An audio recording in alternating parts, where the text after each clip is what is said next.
शिरढोण ग्रामपंचायत मधील भ्रष्टाचार लपवण्यासाठी सदस्याचा खटाटोप, ग्रामस्थांचा आरोप. शिरढोण तालुका शिरोळ येथील सरपंच सागर भंडारे यांचा राजीनामा प्रकरण न्यायप्रविष्ट असताना ग्रामपंचायतीच्या 10 सदस्यांनी त्याविषयी निवेदन काढून प्रसिद्धीस देऊन ग्रामपंचायतीमध्ये झालेला भ्रष्टाचार लपवण्यासाठी हा सगळा खटाटोप असल्याचं निवेदन ग्रामस्थांनी प्रसिद्धीस दिलं.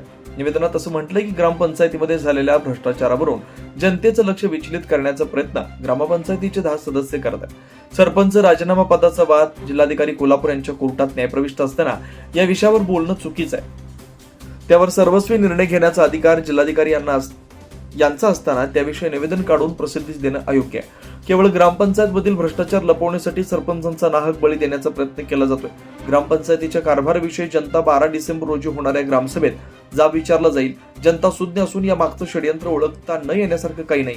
या निवेदनावर माजी उपसरपंच अविनाश पाटील, माजी उपसरपंच विजय सूर्यवंशी, प्रवीण दानोळे, अरुण ऐनापुरी, नागेश कोळी यांच्या सह्या आहेत. शिवार न्यूजसाठी प्रतिनिधी हैदर अली मुजावर, शिरढोण.